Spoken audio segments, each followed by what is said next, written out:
Olá, você que assiste ao Frente a Frente, seja bem-vindo. Hoje nossa entrevista é com a médica mastologista Shirlene Santana, que atua no Hospital Universitário, e Arthur Ramos também.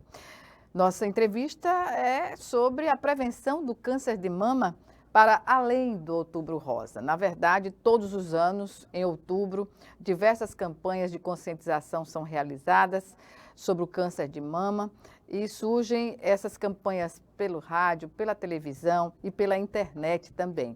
Mas muitas pessoas reclamam que já sabem o que fazer de cor e salteado.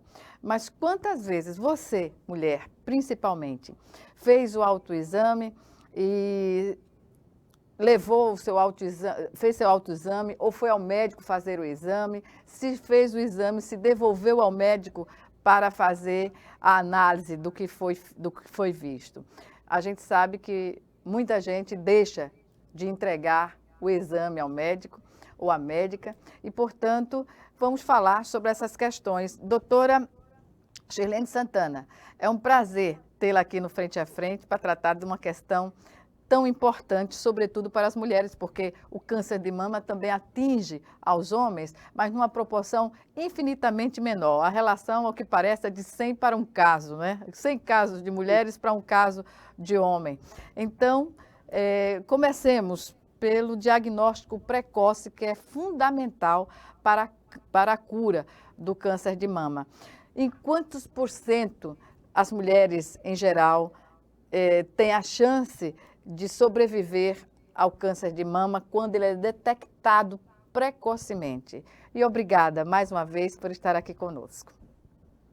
Oi, bom dia, Gorete. Eu que agradeço o convite de vocês. Então, a gente já está, né, num mês que todo mundo conhece, que é o Outubro Rosa, que a gente coloca à disposição das mídias uma campanha forte, né? E a importância, né, de a gente fazer essa campanha é para chamar a atenção das mulheres em relação ao diagnóstico precoce. Porque a gente sabe que o câncer de mama ele é o que mais mata mulheres hoje no mundo inteiro. E por que ele mata tanto, né? Ele mata tanto porque ele é diagnosticado nas fases mais tardias. Então, quando a mulher consegue detectar o câncer numa fase inicial, a chance de cura dela, ela vai a mais de 95%. Então, assim, é um câncer que ele é curável. O problema é que as mulheres normalmente só procuram um médico quando já estão com lesões já detectáveis no exame clínico, não são lesões como a gente chama pré-clínicas, né? Lesões iniciais. Pois bem, o tumor, ele tem que ter quanto, digamos assim, de centímetros para se classificar como um câncer inicial, doutora? Na verdade, o tumor, o tamanho do tumor, ele não é o que vai determinar, na verdade. É o Uhum. seguinte, normalmente a gente consegue palpar o tumor quando ele tem normalmente mais de 1,5 centímetro, tá? Ele ainda é um tumor pequeno, mas o câncer que a gente chama mais precoce, para o diagnóstico precoce, é o carcinoma in situ, certo? Que é a fase mais inicial. Normalmente todo câncer passa por essa fase inicial. O carcinoma in situ, ele pode ser um carcinoma extenso, por exemplo, eu já peguei pacientes com lesões de 6 centímetros na mama de carcinoma in situ, mas ele não é palpável, ele é aquela lesão que a gente só consegue ver na mamografia. Como a gente também pode ver um carcinoma in situ muito pequenininho, de meio centímetro, de 0,3 centímetro, que seriam 3 milímetros, mas o carcinoma in situ, normalmente, ele não dá lesão palpável, certo? Independente da extensão dele. Então, o exame que consegue detectar ele de uma forma precoce é a mamografia. Lógico, é mais comum que a gente pegue esse tipo de carcinoma de uma fase de um tamanho menor, mas as exceções existem, certo? Quando a gente passa já para o carcinoma invasor, que a gente já passa dessa fase inicial do in situ, porque o in situ é o que vai dar a chance da mulher em mais de 95% de cura. Quando você passa para a lesão invasora, isso já diminui um pouco. Mas, claro, mesmo sendo invasor, quando a gente consegue detectar nos estadiamentos mais iniciais, que são tumores menores, que não tem lesões axilares, não tem lesões metastáticas, a mulher ainda tem sim uma chance de cura alta, né? Diferente de um tumor já avançado, como a gente pega principalmente no SUS, mulheres com lesões muito grandes, já ulceradas, né, com ferimentos na mama, com gânglios axilares palpáveis, com doenças à distância já, por exemplo, com metástase hepática, óssea, que aí sim, essa mulher já está em estadiamento mais tardio e que aí a cura já não se encontra mais uma chance de cura, na verdade, é mais controle da doença.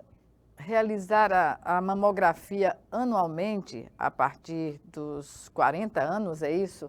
É o fator fundamental para fazer a prevenção, não é, doutora? Isso. Porque surpreende, A mamografia, perdão, surpreende que os casos agora estão aparecendo, e de algum tempo, em mulheres muito jovens, que antes não se percebia assim. exatamente. A mamografia é uma ferramenta que a gente tem, né, super importante. Então, ele é o único exame que comprovadamente reduziu mortalidade por câncer de mama. E por que que ele reduz essa mortalidade? Como eu já falei, porque ele consegue detectar lesões pré-clínicas. Então, são as lesões mais iniciais, que são as lesões que são curáveis, certo? Esse ano, a campanha da Sociedade Brasileira de Mastologia está pegando muito em cima, lógico, da realização da mamografia, mas está indo além. A gente está indo em relação à prevenção sobre medida de hábitos saudáveis. Então, os trabalhos mais recentes, eles têm mostrado que quando a gente consegue associar uma alimentação saudável com atividade física regular que a gente fala, é fazer 150 minutos por semana. Isso daria meia hora, 5 vezes na semana, certo? E tem que ser de uma forma intensa, moderada a intensa, tá? Não adianta ser atividade física leve. Então, quando você associa isso à chance de você reduzir o seu câncer de mama, você tem um benefício daí em 30% aproximadamente de redução de risco. Então, isso é super importante. E por que que a gente está batendo nessa tecla? Cada vez mais a gente está vendo mulheres mais jovens com câncer de mama e provavelmente isso tem relação com o estilo de vida que nós estamos levando, né? Então, a mulher, ela está engravidando mais tarde, está fazendo uso de mais anticoncepcional, cada vez mais bebe mais cedo, não pratica atividade física, se dedica muito à sua vida profissional e, enfim, com o estilo de vida, né? Os fast foods, a gente não se alimenta bem.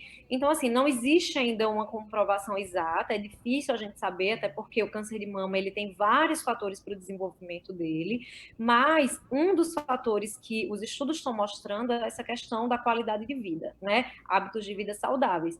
E se a gente pode reduzir 30% fazendo atividade física diária e mantendo a alimentação saudável, então a gente está batendo muito em cima disso, porque é muita coisa que a gente pode reduzir.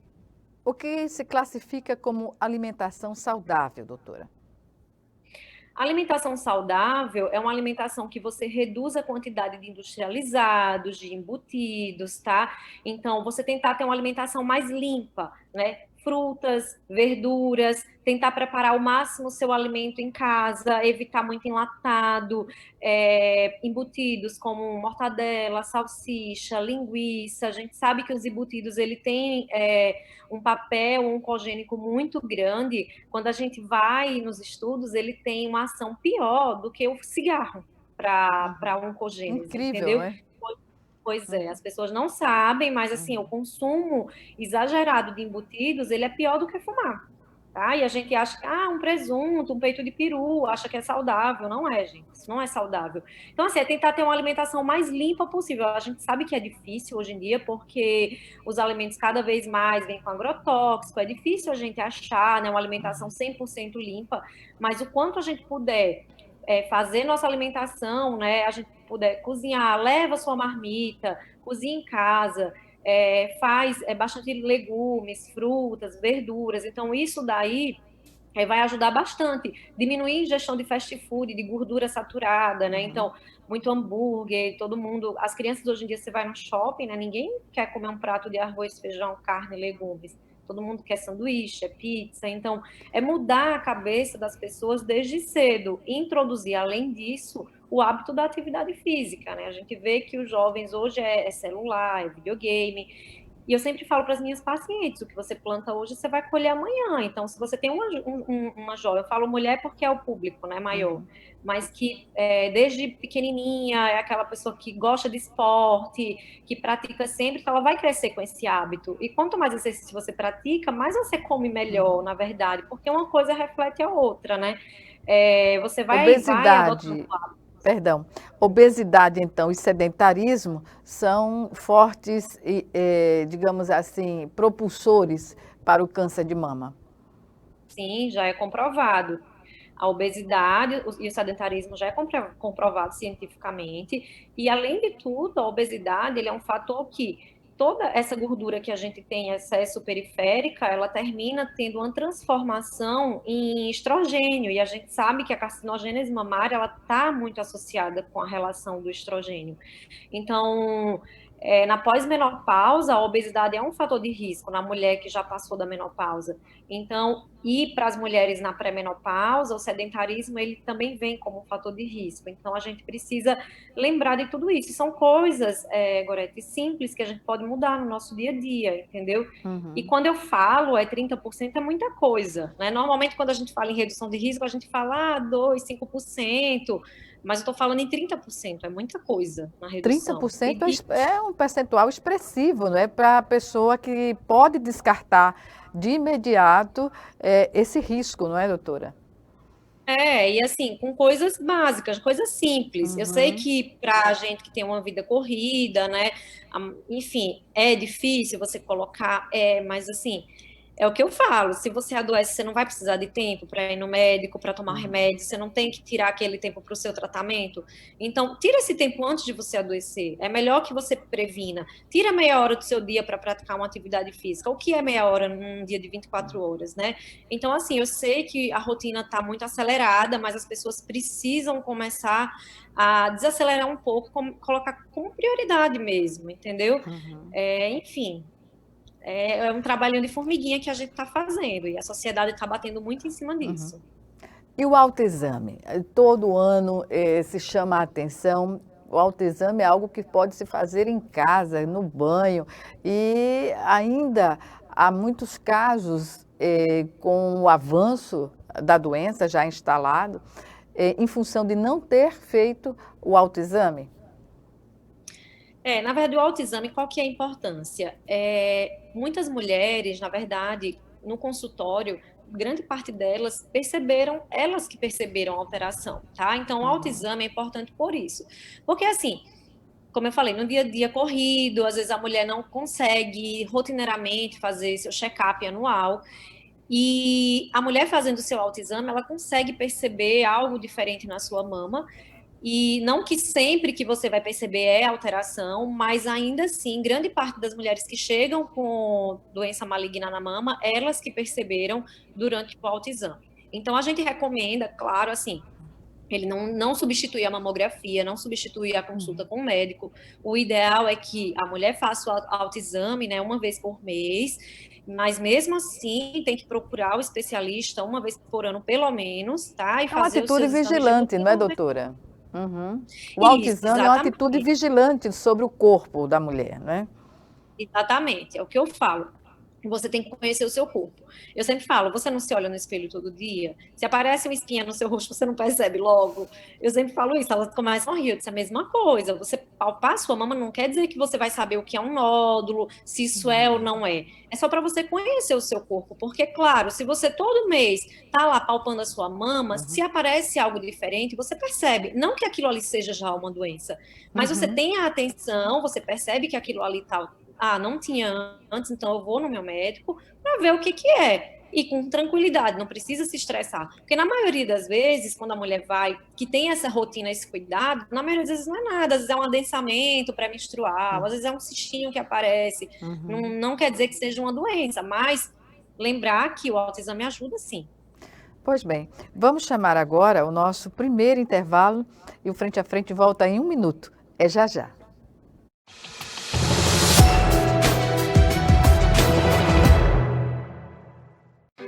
O MEC tem inovado muito na educação. Agora, existe um documento que assegura a igualdade na aprendizagem da educação básica. E todo aluno deve ser alfabetizado até o 2º ano do ensino fundamental. Para os maiores, tem 500 mil novas vagas de ensino em tempo integral, aulas presenciais transmitidas por videoconferência e o novo ensino médio, focado no projeto de vida do aluno. No ensino superior, tem o novo FIES, 5 novas universidades federais, 9 mil novas vagas e 100% dos recursos previstos liberados. São inovações de uma ponta à outra. E para continuar inovando, o MEC lançou uma plataforma que reúne recursos educacionais da internet para educação básica. Professor, inscreva-se no curso online e torne-se um curador da plataforma. Ministério da Educação, Governo Federal.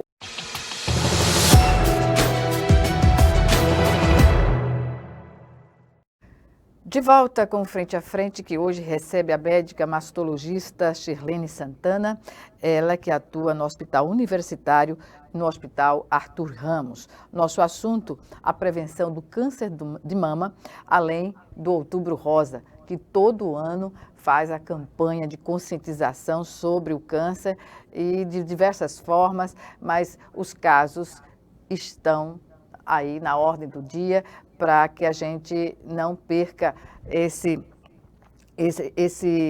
compromisso, digamos assim, de conscientizar, sobretudo as mulheres, que é a grande maioria da população afetada pelo câncer de mama. Doutora Shirlene, ainda sobre o autoexame, que mudanças, a priori, as mulheres podem observar para levar a comunicação ao mastologista, ao ginecologista? Olha, existem alterações que a mulher vai ter mensalmente por causa do período pré-menstrual, tá? Que são alterações normais, isso não tem relação com doenças, tá certo? No período pré-menstrual, essa mulher, ela pode ter mais desconforto mamário e na palpação ela pode sentir áreas mais endurecidas, áreas um pouquinho mais pelo entumecimento, né? Pelo inchaço, vamos dizer assim, da glândula mamária, tá? É tanto que nós não recomendamos que a mulher faça o autoexame no período pré-menstrual, certo? Normalmente é pós a menstruação para não ter esse fator de confundimento. As lesões que normalmente a gente chama atenção são normalmente o quê? As assimetrias. Então, a mulher, quando olha no espelho, vê que tem uma retração, você vê uma área de pele entrando, tá? Isso a gente chama de retração. Se tiver qualquer tipo de ferimento na pele, feridinha no mamilo, que surgiu, que ela não tinha antes, tá? Se ela sentir qualquer tipo de caroço na mama, lógico que os nódulos, não que todos eles sejam doença, na maioria das vezes não são relacionados com câncer, mas qualquer área nodular palpável é importante que seja avaliada, certo? A pele, às vezes, ela vai ficando mais espessada, mais edemaciada, fica com aspecto de casca de laranja, isso pode ser também uma alteração compatível com doença maligna. A vermelhidão na pele, tá? Então, são coisas que a gente tem que avaliar, não que essas alterações sejam, se aparecer uma vermelhidão já quer dizer que é câncer, não. Pode ser várias outras coisas, inclusive um processo infeccioso, mas é importante que a mulher vá ao mastologista, porque da mesma forma que não pode ser nada, isso pode ser sim já um processo de uma doença na mama. Ou as secreções que saem do mamilo de forma espontânea, também tem que ser avaliadas, tá? Doutora, a senhora acredita que o câncer de mama ainda está envolto em estigmas e preconceitos? Sim. Na verdade, a mulher ela tem muito medo, né, do diagnóstico, e é isso que assim, na minha cabeça, é isso que faz atrasar, tá? Nós que estamos na Regional Alagoas, eu não estou presidindo, mas eu faço parte da Sociedade Brasileira de Mastologia da Regional Alagoas, nós vimos que em Alagoas a gente tem a quantidade correta de mamógrafos, tem suficiente para cobrir toda a região. E muitas das mulheres não fazem exame, não foi feito esse estudo a fundo, mas elas não procuram fazer seus exames de rotina, tá? Não sei se por comodismo ou por medo mesmo. Então, primeiro porque vem o fato delas pensarem que o tratamento sempre vai ser mutilador, então o medo de você perder sua mama, isso envolve vários fatores, né? Primeiro, a questão, às vezes, do próprio parceiro, então medo de tirar a mama, medo de falar isso para o parceiro. Então, é muita coisa associada em relação ao diagnóstico e ao tratamento do câncer de mama. Só que isso, na verdade, piora, né? Esse estigma que a mulher tem faz piorar, porque se ela procurar o quanto antes, o tratamento tende a ser menos agressivo, e isso diminui muito a chance de você precisar retirar uma mama, por exemplo, certo? Mas, assim, a gente vê que muitas mulheres atrasam seu diagnóstico por medo mesmo. Doutora, há um temor também das mulheres em relação ao tratamento quando diagnosticado câncer de mama, à base de quimioterapia ou radioterapia. O que dizer dos tratamentos atualmente? Houve um avanço, não é, no sentido de, digamos assim, de efeitos colaterais que não se sente como se sentia há alguns anos. Sim. Na minha prática, na verdade, o que eu mais vejo, o medo maior é da retirada da mama, tá? Essa mutilação de você precisar retirar totalmente a mama. E aí, o segundo medo delas é fazer a quimioterapia e ter que perder o cabelo, certo? Então, assim, houve sim um avanço muito grande. Hoje em dia tem mulheres que nem quimioterapia precisam fazer, a depender do estadiamento da doença, do tipo de tumor, tá certo? Mas, lógico, que ainda o tratamento clássico é cirurgia associada à quimioterapia, radioterapia e, às vezes, terapia hormonal, que é a hormonioterapia. Mas tudo isso é determinado pelo diagnóstico, pelo estadiamento inicial da doença. O que a gente vê é que os quimioterápicos, as linhas de quimioterapia, das medicações, elas estão avançando cada vez mais, os efeitos colaterais são cada vez menores, e tratamentos novos, como imunoterapia, que eles tratam exatamente a célula-alvo, que você não tem queda de cabelo, você não tem vários sintomas, efeitos colaterais que um quimioterápico pode dar. Tá? Então, assim, lógico que a gente não pode dizer que a maioria das mulheres não vão fazer químio, não. O tratamento padrão ainda é esse, mas que é uma fase, é um período, e que os efeitos estão cada vez menores, né? Lógico que o maior medo delas é relacionado à queda de cabelo, mas infelizmente a gente ainda não tem. Existem medicações que fazem não ter essa queda de cabelo, mas no tratamento padrão ainda assim, o tratamento faz com que tenha essa queda. Mas é temporário, existem até alguns processos que o pessoal está usando, que você coloca algo térmico para evitar a queda do cabelo, para diminuir, enfim, tem algumas coisas que podem ser feitas para ajudar. Tá? Mas o que eu sempre falo é que, como é um período, isso tem que ser visto como uma forma que você está tomando, é uma medicação que vai ajudar na sua vida, né? Você tem que pensar na parte positiva da medicação. Você está entrando na sua veia, não é uma medicação que vai fazer cair seu cabelo, é uma medicação que vai fazer você sobreviver, você viver. Então, eu sempre puxo para esse lado quando eu converso com as minhas pacientes. Doutora, além dos fatores que a senhora já adiantou, há outros componentes como hereditariedade, questões emocionais, traumas, não é? Ou fatores ambientais que hoje são considerados também nesse percentual sempre a mais de mulheres que são vitimadas pelo câncer de mama, não é isso? Isso. Como eu já falei, o câncer de mama é difícil a gente dizer uma causa do porquê que surgiu o câncer de mama. Ele é multifatorial. Então, assim, lógico, a gente sabe que as mulheres que têm, por exemplo, uma mutação genética que eu falo é mutação em um gene específico, como o caso da Angelina Jolie, que foi clássico, que é aquela mutação do BRCA, tá? Então, existem genes que, se você tem ele mutado, a chance de você desenvolver um câncer de mama é altíssima, tá? Só que isso não é a maioria da população. A maioria da população não vai ter esse gene, essa mutação genética.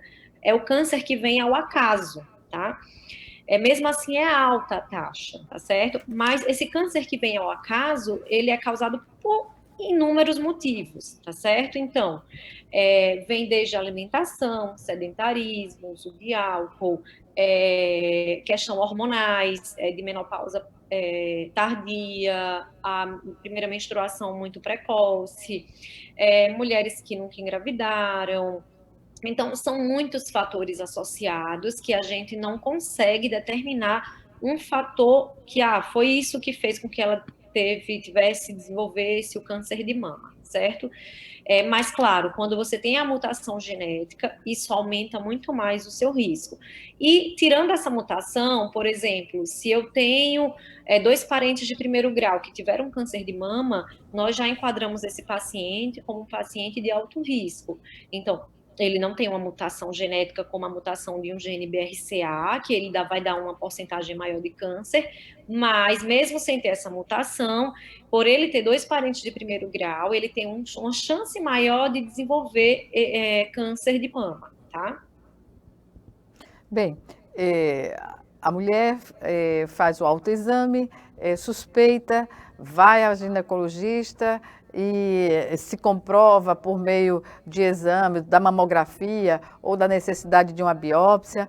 E para fazer esse acompanhamento, o médico ginecologista, o médico mastologista, como fazer essa distinção, digamos assim, ou são especialidades que trabalham, digamos, de uma forma parceira, no sentido de minimizar os efeitos danosos para a mulher e traumáticos também. Exato. Eu sempre falo que a ginecologia é quem manda sempre todas as pacientes para a gente, né? Porque a gente tem que lembrar que a mulher começa, na verdade, a fazer a sua rotina com o ginecologista. Ela que começa a passar no ginecologista, fazer seus exames de rotina, como se fosse, o clínico da mulher, o ginecologista, certo? Como o câncer de mama é uma doença que está em ascensão, então, normalmente, o que a gente está colocando em voga? Que as mulheres, elas podem procurar o mastologista mesmo sem ter doença nenhuma, para fazer o acompanhamento específico. Lógico que não é uma obrigatoriedade, normalmente as mulheres só tendem a procurar o mastologista quando estão com algum problema, tá? Alguma alteração de exame, ou alguma coisa que o ginecologista viu que realmente encaminha, mas hoje está mudando um pouco esse perfil. A mastologia, ela caminha junto com a ginecologia, porque como a ginecologista é quem cuida da saúde da mulher, então elas são nossos parceiros sempre, mas a gente sempre quer chamar a atenção de, se essa mulher, por exemplo, tem uma história familiar muito positiva para câncer, ou se sabe que tem uma mutação genética já sabidamente na família, o ideal é que procure realmente o acompanhamento com o mastologista, porque a visão do mastologista ela vai ser um pouco mais direcionada, né? Então, a gente vai fazer aquela investigação mais a fundo e se realmente tiver comprovação, por exemplo, de uma paciente com uma mutação, então a gente tem como fazer uma programação para essa mulher, com medidas redutoras de risco, para que ela não venha a desenvolver um câncer futuramente, ou diminua, né, o seu risco de desenvolver. Então, a visão do mastologista, na verdade, ela vai ser diferente da do ginecologista por isso, porque a gente vai começar a fazer como se fosse um rastreio precoce mesmo, tá certo? Uhum. Que o ginecologista, ele vai fazer um apanhado geral, né, da saúde da mulher. Pois bem, vamos chamar agora o nosso segundo e último intervalo. E já estaremos de volta.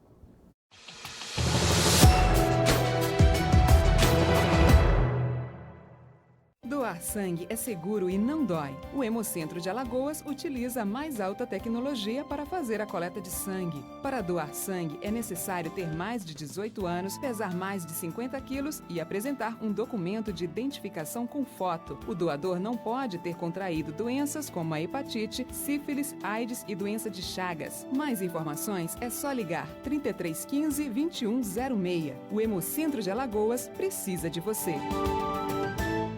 Calma, Chico, vai devagar. Você anda nervoso. Nervoso por quê, amigo? Baixaria. O que você fez ontem? O que tá acontecendo? Batendo na mulher de novo. Mas eu te tomei todas, perdi a cabeça, não tem fiquei esse nervoso. Negócio, não tem esse negócio de tomei todas. Aqui todo mundo toma e ninguém bate em mulher, só você. Bebida não é desculpa. Onde tem violência, perde a mulher que apanha, os filhos E você, homem que é homem, não bate.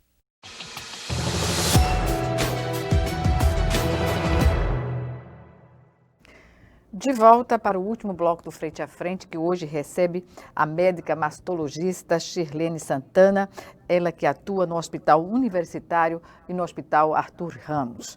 Nosso assunto, claro, a prevenção ao câncer de mama no mês de outubro, que vai além deste mês do Outubro Rosa. Uma campanha que deve ser realizada de uma forma contínua, digamos assim. Doutora, ainda sobre o câncer de mama, o que dizer? As mulheres, nessas últimas 2 décadas, né, têm se preocupado muito com a questão da beleza e, como a senhora falou, a preocupação com o seio vai além da questão até da saúde da mulher. É uma questão emblemática para as mulheres, né? E a colocação de prótese nunca foi tão procurada como nas últimas décadas. O que dizer sobre as próteses hoje e a questão do surgimento, digamos assim, de um nódulo que fique perceptível diante da prótese? É possível? Como a senhora vê essa questão? Polêmica, inclusive. Na verdade, as próteses mamárias, hoje, a colocação de prótese mamária hoje é a cirurgia mais feita, né, pelos cirurgiões plásticos, é muito procurada. E assim, já foi comprovado que a colocação de prótese mamária ela não atrapalha em relação ao diagnóstico do câncer de mama, tá certo? Existem métodos de imagem que a gente pode complementar caso surja alguma dúvida, tá? Então, a mamografia ela pode ser feita nas mulheres que têm prótese de mama sem problema nenhum, não há risco nenhum em relação a rompimento dessa prótese, sem problema nenhum. A gente complementa isso com ultrassom e ainda temos a ressonância magnética que ajuda bastante. Então, assim, a prótese mamária, lógico, se surgir um nódulo que está grudado na prótese, ele vai dar um pouco mais de dificuldade técnica, mas não que a gente vai deixar de ver esse nódulo porque a prótese está ali, certo? Então, é seguro, não tem problema nenhum em relação à colocação da prótese para atraso de diagnóstico de câncer de mama. Isso, os estudos já mostraram que não atrasa, não tem esse atraso. Doutora, como eu disse no início do programa, o câncer de mama também pode atingir aos homens. Então, deduz-se que os homens também poderiam aceitar e incluir também na sua rotina o autoexame, né? Isso. Na verdade, o câncer de mama ele atinge homens, tá? Numa faixa muito menor, né? Como você falou, um para cada 100. Um homem a cada 100 mulheres terá câncer, né? De mama. Mas não existe de rotina um rastreio como na mulher de fazer mamografia anualmente, tá? Como a mama masculina ela é muito pequena, qualquer alteração que surja, menor que seja, ela vai ser realmente bem detectada no exame clínico, tá? Lógico, qualquer alteração que surgiu, o ideal é procurar um mastologista. É interessante que agora os homens estão procurando mais um mastologista por questões estéticas até em relação a mamas um pouquinho maiores, como a ginecomastia. Eles estão tendo essa preocupação, mas ainda existe um preconceito, né, dos homens procurar um mastologista porque acha que é uma especialidade exclusivamente feminina, e não é, tá? Pois é, então, perdão interrompê-la, eu até ri, assim, mas diante do preconceito e do machismo que impera no homem brasileiro, infelizmente, né, em geral, de não aceitar, não aceitam nem ir ao médico, no geral. As mulheres é que marcam e muitas vezes não vão. Enfim, homem tem uma relação com o médico, com prevenção, é muito difícil em geral, né? E se tratando de câncer de mama, é para surpreender, não é verdade? Exatamente. O homem tem esse preconceito, eles não procuram de rotina, mas tem que acabar com esse preconceito, porque a mastologia, lógico que a mulher que vai ter a mama desenvolvida, mas o homem também tem mama. Então, qualquer alteração, o homem tem que procurar. A mastologia, ela não é exclusivamente, uma especialidade exclusivamente feminina, mas engraçado, Gorete, que as próprias mulheres, elas têm um preconceito. Quando tem algum homem na sala de espera do meu consultório, as mulheres, elas já entram para, ai, doutora, aquele homem passou e era ele mesmo? Elas perguntam, entendeu? Então, a própria mulher acha que o homem não passa no mastologista. Então, isso precisa mudar um pouquinho essa cabeça. Apesar que eu estou vendo que os homens estão procurando cada vez mais, pelo menos uma vez na semana tem algum homem no meu consultório, mais por motivos estéticos mesmo, entendeu? Mas eles estão indo cada vez mais, mas o homem tem que ter o preconceito e a mulher também. É engraçado.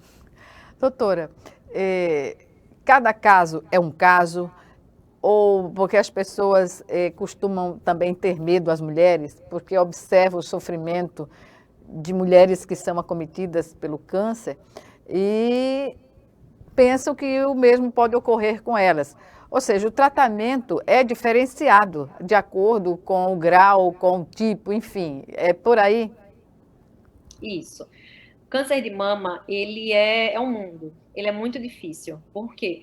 Porque, assim, eu posso ter um câncer de mama que seja um carcinoma ductal invasor igual ao da minha amiga, um exemplo, tá? Só que, apesar de ser ductal invasor, ele vai ter subtipos moleculares, tá? Então, um câncer nunca vai ser igual ao outro, tá? Mesmo eu, por exemplo, se eu tiver um câncer hoje, fizer o tratamento e essa doença voltar daqui 2, 3 anos, esse câncer normalmente não é exatamente igual ao que eu tive antes, tá? Então, o tipo molecular, isso muda e o tratamento está sendo cada vez mais direcionado para isso. Por isso que não dá para a gente comparar o que foi feito com uma paciente e com a outra, nem como essa doença evoluiu, tá? Eu sempre falo para as minhas pacientes, não é porque a sua vizinha teve esse desfecho que você vai ter exatamente igual. Lógico que a gente faz um apanhado dos estudos, eles fazem um apanhado de casos, né? A gente sempre se baseia por um apanhado de coisas, mas cada câncer vai ter o seu tratamento específico, tá? E vai ter Cada a caso sua é um caso. É um por caso, aí. exatamente. Doutora, Cada caso é um caso. as campanhas de conscientização do câncer de mama vêm acontecendo desde o ano 2002. Como a senhora avalia a campanha propriamente dita sendo feita anualmente? Olha, essa campanha que a gente faz anualmente, isso já ajudou bastante, tá? Em relação a aumentar o número de procura das mulheres, tá certo? Só que a gente ainda vê que é aquém, tá? Então, por exemplo, só com essa pandemia, mais de 1 milhão de mamografias deixaram de ser feitas, tá certo? Por medo, porque as mulheres deixaram de procurar os serviços por medo por causa da pandemia. E isso é um dado super importante, gente. Então, a gente vai ver o reflexo disso aí, provavelmente, ano que vem. Então, a gente já está pegando alguns casos, tá, mais avançados no consultório, e ano que vem a gente vai pegar mais, porque são mulheres que deixaram de fazer os seus exames, e é muita gente. Então, fazer essa campanha anual é para a gente tentar conscientizar o maior número de mulheres da importância de ser feitos seus exames anualmente, tá? E a mamografia ainda é recomendada fazer uma vez ao ano a partir dos 40 anos, não deixar. Porque as mulheres às vezes, não estou sentindo nada, aí esquece, passa 2, 3 anos sem fazer seu exame. Aí quando vai lá, faz, está lá uma lesão maior, que já, se tivesse feito antes, teria diagnosticado um pouco precocemente com chance de cura. Então, a Sociedade Brasileira não vai deixar de fazer essa campanha anualmente, porque, como a gente já falou, o câncer de mama ele é o câncer que mais mata mulheres no Brasil e no mundo. E a questão é essa, é pelo diagnóstico que está sendo sempre tardio. A campanha, na verdade, tem lembrado as mulheres que são retardatárias, né, que levam o ano inteiro sem fazer, chega em outubro, epa, a campanha está aí, tem que lembrar, e isso se reproduz na quantidade no mês de outubro, que é maior de exames que são realizados, não é? Nossa, o consultório da gente no mês de outubro fica assim, infernal, como diz. É muita gente, elas se desesperam, entendeu? E fica uma agonia que não dá nem para explicar. E é o que a gente fala, da campanha não é para assustar. Muitas mulheres ficam assustadas com a campanha, porque a gente bate muito na tecla no mês de outubro. Mas a gente bate na tecla para elas lembrarem, não só tem o mês de outubro para isso, você tem um ano inteiro para poder fazer os seus exames. Então, a campanha não está para assustar ninguém. A gente não pode esquecer que todo mundo tem risco de ter câncer de mama. Eu tenho, você tem, todas nós temos. Então, a gente não pode fechar os olhos para isso. Então, o que a gente pode fazer? Se cuidar, né? Então, fazer o exame anualmente, e aí esse ano vamos bater na tecla, né, dos hábitos de vida saudáveis, porque assim, não é só o mês de outubro, o outubro rosa é o ano inteiro, é isso que a gente quer falar para as mulheres, então não adianta desesperar em outubro, não é isso, a gente não quer passar a mensagem de medo para ninguém, a gente quer passar a mensagem de é importante que você se cuide, que você preste atenção em você, tire um tempinho para você, que seja em outubro, que seja em novembro, em maio, enfim, tira um tempo para fazer o seu exame, é só uma vez por ano, né? Então, todo mundo consegue fazer. Doutora, pois é, fazer o exame, todo mundo com jeito consegue. Em outubro, enche, lota os consultórios ginecológicos, né? E chega a fazer o exame. A questão é voltar com o exame para o médico que o solicitou. Isso é cada dia mais presente no dia a dia de consultório, né? As mulheres fazem o exame, mas esquecem de levar também por medo. Exatamente. Muitas delas nem fazem, nem pegam os exames no laboratório. É engraçado, quanto que eu pego de mulher que faz, cadê o exame? Fiz ano passado, não peguei. Parece que ela faz o exame para tirar o peso da consciência. Não, eu fiz. Mas não é só fazer. Você tem que fazer e você tem que retornar, porque não adianta você fazer e não mostrar ao médico, não vai adiantar nada. A gente não vai ter como fazer nada caso apareça alguma coisa. Então, tem que fazer e tem que retornar. Né? Essa é a importância. Quanto à mortalidade do câncer de mama no Brasil, o que é que se pode dizer? Está abaixo da média mundial ou está acima? Como está essa questão? Não, é bem semelhante à média mundial, certo? Na verdade, a incidência ela está maior nos países em desenvolvimento, né? Isso provavelmente, é como eu já falei, não temos explicações plausíveis, mas o aumento da obesidade, do sedentarismo, ele está muito relacionado, tá certo? Mas os números não são acima do mundo, não. Ele fica muito relacionado, muito igualitário, tá certo? Então, o que a gente vê é que é um câncer que ele é muito prevalente, ele está aumentando em números. Então, do biênio anterior, 2018, 2019, a gente vai ter um aumento de mais de 10 milhões de casos no Brasil. Então, para 2020 e 2022, o INCA está estimando em mais de 66 mil casos novos de câncer de mama. Então, é muita coisa. Quando você pensa 10 milhões de mulheres a mais terão câncer de mama. Então, está aumentando, a gente sabe. Teve um congresso agora recente que ele mostrou que está aumentando o número em mulheres jovens, isso no mundo inteiro, não é só no Brasil, tá? O Brasil também está aumentando mulheres jovens. Como eu falei, ainda não tem estudos suficientes para dizer a causa disso, mas o que se pensa, o que se sabe é que está induzido a essa questão do estilo de vida mesmo, certo? E por isso que essa campanha está sendo muito... a gente está batendo muito nessa tecla do estilo de vida e de hábitos saudáveis. Então, o que a gente sabe é que nos próximos anos vai aumentar muito. Então, nesses próximos 3 anos vão ser 10 milhões de mulheres a mais e provavelmente vai estar numa faixa etária em mulheres menores de 50 anos. Provavelmente vai começar a aumentar mais nessa faixa etária. Doutora, infelizmente estamos no minuto final da nossa entrevista. Antes das suas considerações finais, meio de divulgação que a senhora considere mais eficiente para alertar as mulheres sobre o câncer de mama. Olha, sinceramente, eu acho que é o boca a boca entre elas, tá? Uhum. Por isso que esse ano, como a pandemia não deixou, a gente está fazendo por redes sociais e a gente quer atingir o maior número de mulheres. Então, quando você tem, por exemplo, uma vizinha, algum conhecida que já teve a doença, é engraçado como elas já, minha vizinha teve, por isso que eu vim. Então, o boca a boca. Parece que quando você conhece alguém, você termina achando, você vê que é próximo à sua realidade, não é uma coisa distante. Então, a gente está fazendo esse ano por mídias sociais e a gente quer esse boca a boca mesmo. É falando, é um trabalho de formiguinha. Cada mulher que vai no meu consultório, a gente fala a gente pede para ela, fala para suas amigas e o marido e os filhos. Então, é o boca a boca mesmo. Que vai. Doutora, suas considerações. Bom, eu quero agradecer, né, a entrevista, porque é um meio importante de divulgação. Eu quero falar para as mulheres que o câncer, infelizmente, de mama, infelizmente, é uma doença que está em ascensão, está em crescimento, vai aumentar cada vez mais. Então, todas nós estamos dentro do grupo de risco, ninguém está fora dele.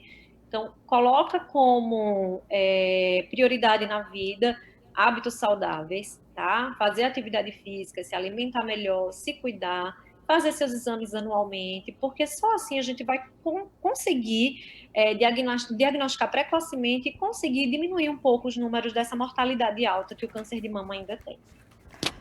Obrigada mais uma vez por sua participação e até uma próxima oportunidade.